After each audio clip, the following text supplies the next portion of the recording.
Earlier this year, I published my first book, which is called Feudal Pleasures, Early Modern Literature and the Limits of Utility.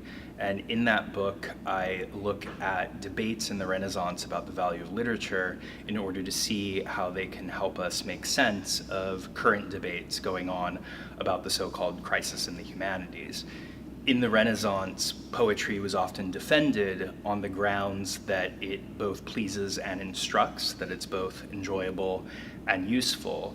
What that line of reasoning presupposes, though, is that the pleasure and the utility work harmoniously together, and my book asks instead what happens when the pleasure and the utility come into conflict with each other, and it examines how different Renaissance writers work through or fail to work through that conflict. And ultimately the book argues that in order to make a valid case for the value of the humanities, the value of literary study, we need to grapple with and take seriously the possibility that literature unleashes pleasures and forms of enjoyment that don't conform to normative standards of utility and productivity.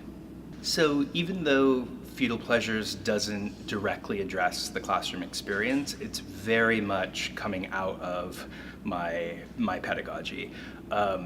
As the university becomes more and more corporatized, there's an increasing demand for professors and instructors to strive for and reach very clear and quantifiable goals and outcomes, even to the extent that I have friends at other institutions who are required to put on their syllabi a list of learning outcomes, a list of the 5 or 6, specific skills that a student should be taking away from the class. And my belief is that, as anyone who's been in a classroom knows, education just simply doesn't always work that way. Literature doesn't work that way.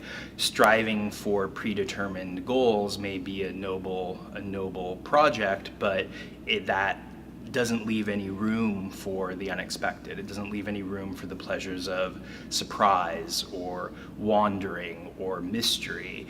And it's in those moments, I think, that real learning takes place. And my book celebrates those kinds of pleasures. I think that the worst thing about teaching is that you can't predict or control what your students are going to take away from your class, but on another level, that's also the best thing about teaching, because it frees us from the demand to make a beeline towards some predetermined goal. And I think instead we can focus on the path we're taking to get there and the unexpected things that might come up along the way. I'm currently in the early stages of planning and researching my next book, which I'm calling Shakespearean Obsessions. My starting point for that book is a line from James Joyce's Ulysses. One of the characters says that Shakespeare is the happy hunting ground of all minds that have lost their balance.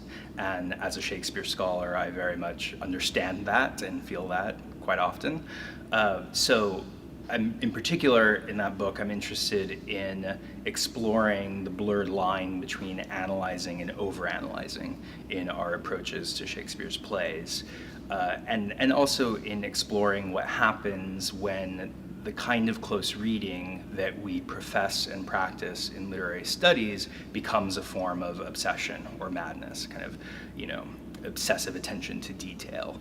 And I'm very much in the early stages of that project, and I have a very long way to go, but I'm very excited to see where it goes.